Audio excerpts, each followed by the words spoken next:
All right, let's jump right in. We all kind of think we know what color is, right? Light hits something, some of it gets absorbed, some bounces into our eyes, and bam, you've got red, blue, green. That's the science we all learn in school, and we have Sir Isaac Newton to thank for it. But what if I told you that over 200 years ago, one of the world's greatest poets looked at that and said, nope, completely wrong?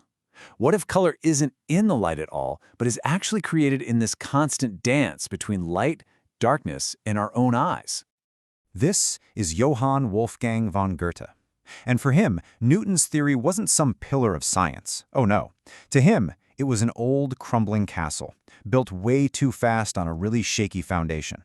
And he wasn't just going to write a critique about it, he was on a mission to tear it down stone by stone, so that, and this is a great quote, the sun may at last shine into the old nest of rats and owls. So, let's explore Goethe's wild, radical vision. It's a vision that makes you ask a pretty profound question. What if color isn't some fixed property of the world out there, but an experience that we are actively creating every single moment we have our eyes open? Now, to get why Goethe was so fired up, we first have to understand the castle he was trying to tear down. This is the Newtonian view of color, the one that's become the bedrock for so much of modern physics and all our technology. This really gets to the heart of the whole conflict. For Newton, it was simple. White light is complicated. It's a mix of all the colors, and a prism just, sorts them out for us to see. But for Goethe, light was the purest, most basic thing there is. He argued that a prism doesn't reveal color, it actually creates it by messing with the edges where light and dark meet. So at the end of the day, Newton saw color as a physical fact, while Goethe saw it as a perceptual experience. So, here's where Goethe's argument really starts to get interesting. He doesn't begin with a prism, he begins with us, with the human eye. He argued that we don't just passively receive color like a camera. Nope, our eyes are active, creative partners in this. He even had a name for the colors we make up ourselves, physiological colors. Okay, let's try one of his own little experiments. I want you to just stare directly at the center of that scarlet red bodice on your screen. Really focus on it. Don't look away. I'm going to count you down. 10, 9, 8, 7, 6, 5, 4, 3, 2, 1. All right, now shift your gaze over to the blank white space. What do you see?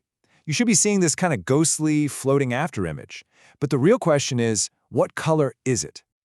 If you're like Goethe, and like me, you just saw a beautiful sea green. This simple thing was absolute proof for him. It showed that the eye isn't just a passive window. It actively seeks balance. It demands completeness. When you overload it with one color, it literally creates the opposite all by itself to make a whole. See, this isn't physics happening in a light beam. This is biology and perception happening right inside your head. Okay, now let's see how he takes this idea from our eyes and applies it to the world outside. If our eyes are creating color, Goethe wondered, what are the raw materials they're using? And his answer was just shockingly simple. Not a whole spectrum of colored light, but just the fundamental tug-of-war between light and darkness. This slide here, this is his whole theory boiled down. He called it the phenomenon, or the primal phenomenon. It's basically this.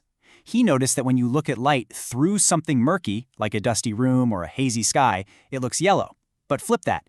When you look at darkness through something lit up, like the sky during the day, it looks blue. So for him, yellow and blue were the two primary poles of color. And as things get murkier or more intense, both of those poles deepen towards red. And he saw this happening everywhere in nature. This quote is from his own journal, watching a sunset over snow-covered mountains. The sunlight, passing through more and more atmosphere, turned this deep, powerful red. But at the exact same time, the shadows on the snow turn a vibrant green, which just so happens to be the complement to that red. For Goethe, this wasn't just a pretty sunset. It was the world itself revealing the fundamental laws of color. So think about this the next time you see a blue sky or a red sunset. For Goethe, they aren't two separate things at all. They're two sides of the same coin. The blue sky, that's just the deep black of space, seen through our sunlit atmosphere. The red sunset, that's the sun's light seen through that same atmosphere, just a much thicker slice of it. It's all one beautiful, dynamic process. But Goethe wasn't going to stop at physics and biology. Because his theory was so focused on the human experience, it naturally led him to what might be his most lasting legacy, the psychological and emotional effects of color. The guy was a true pioneer of color psychology. He actually sorted colors into a plus side and a minus side. Yellow, red, or orange was definitely on the plus side. Active, warm, energetic. He wrote that its cheerful feeling increases to an intolerably powerful impression. He even noted that, in his opinion, impetuous, robust, uneducated men should be especially pleased with this color. A little bit of a judgment there. Green, though, that held a really special place for him. Because it was the perfect balance of his two primaries, yellow and blue, it was a point of rest. He wrote that the eye and the mind repose on the result of this junction as upon a simple color. And he figured, hey, this is probably why we love to paint rooms we live in green. It's just peaceful. Now on the flip side, the minus side, we've got colors like this red-blue, like a violet. While blue is calm, adding that energetic red creates this tension. This color, he said, has a something lively without gladness. It gives you this unquiet feeling, one that may be said to disturb rather than enliven.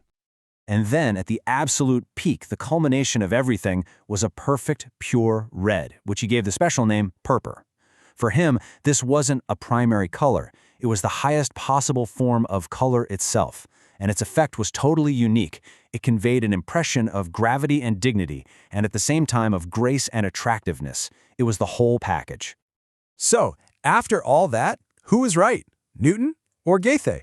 Well, in the centuries since, physics has, overwhelmingly proven that Newton's mathematical model of light is incredibly useful. But framing this as just a battle of right versus wrong, that's to miss Goethe's entire point. See? They were fundamentally asking different questions. Newton's science was mathematical. It was objective. He wanted to know what color is as a physical thing. Goethe's science was all about the experience, totally human-centric. He wanted to explore how we experience color as a living phenomenon. Newton gave us the foundation for physics in all our screens and cameras.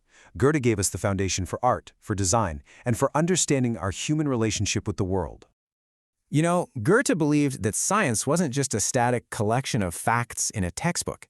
It was a living, breathing history of ideas. As he put it, the history of science is science itself. His big challenge to Newton wasn't just about prisms. It was a plea to remember that if you only describe the world in numbers, you leave something absolutely essential out: us, the human being who's actually doing the looking. And that leaves us with this final, kind of mind-bending thought. Goethe forces us to see color not as a property of things, but as a collaboration between things and our own senses. So the question is, if that's true for something as basic as color, what else is? What other parts of our reality are we actively helping to create just by being here to see it?